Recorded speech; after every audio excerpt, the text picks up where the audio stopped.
AVI-8 made another watch with Capcom, and it's actually good. I've always been skeptical of their aviation cosplay aesthetic, but this 1942 arcade collaboration, it's a $375 automatic with a 3D pixelated dial that impresses.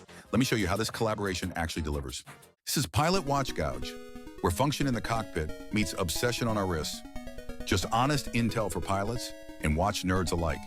Dedicated to exploring the fascinating intersection between aerospace and watches. We'll dig deep into pilot watches, both vintage and modern, and sometimes the stories no one else is telling. I've always been skeptical of AVI-8 watches. Their ads follow me everywhere.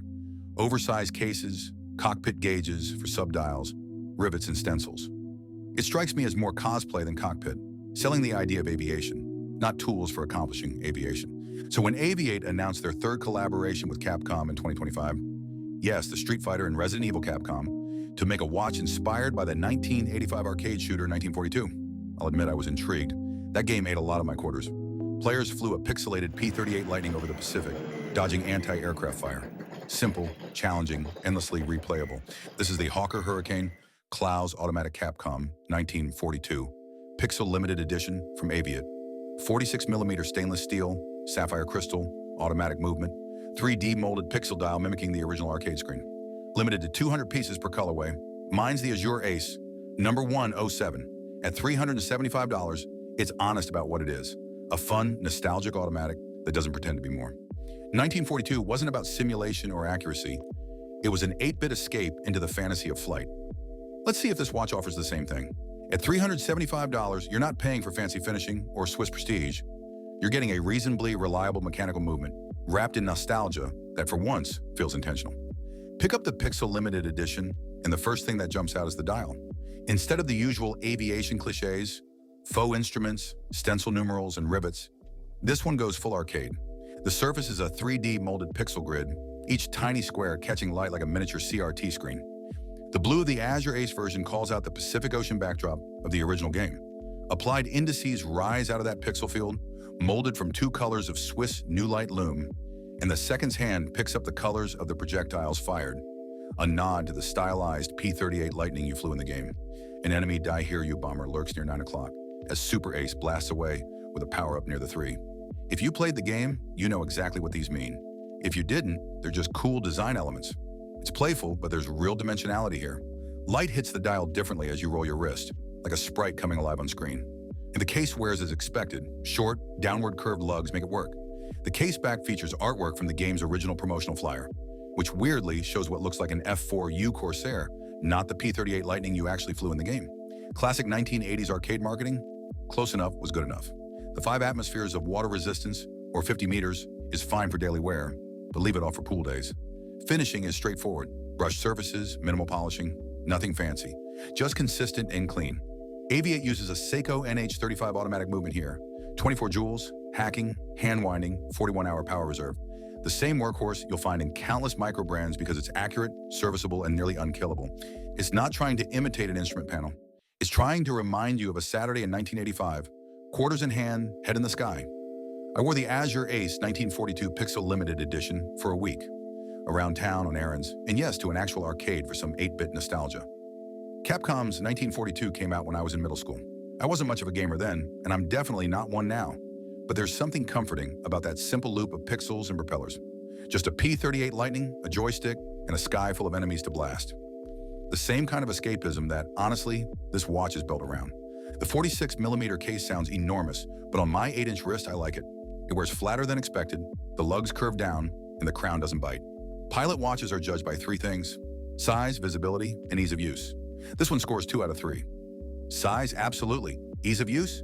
The oversized onion crown engraved with the game's P-38 is perfect. Easy to grip, smooth to wind, 0 issues. Visibility? That's where it stumbles. The 3D pixel dial is clever. The first time you see it, it looks like a little arcade screen trapped under that slightly domed sapphire. But after a few days, the novelty wears thin. The surface has a plastic sheen, and the grid pattern, while thematic, tends to fight legibility. Quick glances in bright sunlight? Fine. Checking the time in a dimly lit restaurant? You're squinting. It's a fun design, not a functional design. Then there's the lume, or as I've started calling it, stunt lume. It photographs great, glowing green and blue like a cockpit at night, but only if you juice it with a flashlight or a UV pen light. Under normal light, it's brief and faint. It's style over substance, but I'll admit, it's still kind of fun to show off. Mechanically, the Seiko NH35 inside is about as solid as it gets at this price. It's mechanically identical to Seiko's proprietary movements that power models like the Seiko Prospex Turtle and Presage Automatics. I measured it at plus or minus 2 seconds per day. Rock solid. This is the movement of the people. It's the Toyota Hilux of movements. Not glamorous, but it'll survive anything short of a crash landing. Finishing is what you'd expect at this price point. Brushed and polished stainless steel, sharp enough case lines, clean dial printing, and sapphire crystal instead of mineral glass. The chunky leather strap was more comfortable than I expected, with some stitching to church it up a bit. I could see this watch handling a bunch of different straps for different occasions. AVI-8 put the money where it mattered. A crazy dial and a reliable movement. Over the week, I wore it more than I expected to. Would I wear this to work? Probably not. I wore it to my kids' parent-teacher conferences. Even got the nod from Mrs. PWG when I suited up for a friend's wedding reception. Gray suit, white shirt, this watch. Thumbs up. Hey, at least it wasn't an Apple Watch. In the end, this watch is one of the better examples of what AVI-8 leans into. Storytelling through design. It's not a pilot's instrument, it's a pilot's daydream. And for all my skepticism, I have to admit, sometimes that's okay. Not every watch needs to be a mission timer or a military relic. Some just need to make you smile and remind you of a Saturday in 1985, leaning over an arcade cabinet, trying to survive another sortie over the Pacific.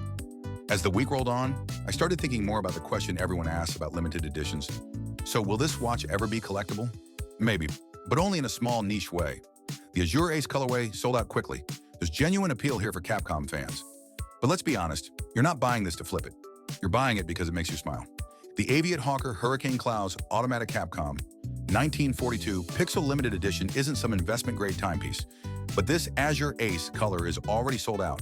And with only 200 pieces per colorway, there is some scarcity, especially for fans of Capcom's golden age. AVI-8 strikes me as the virus of watches. Not made for the flight line, but for the dream of flight. And that's okay. Both celebrate aviation as culture, not equipment.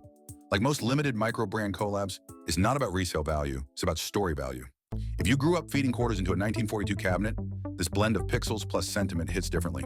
The Seiko movement inside will outlast the hype surrounding its release. For $375, it's a well-built piece of mechanical nostalgia. Fun, wearable, and different. It's not a pilot's tool, but it doesn't pretend to be. It's an 8-bit time capsule. In a time of over-engineered, over-hyped luxury, sometimes a watch like this earns a spot in the box. Not because it's rare, but because it reminds you of simpler times, when games took quarters and flight was pure adventure.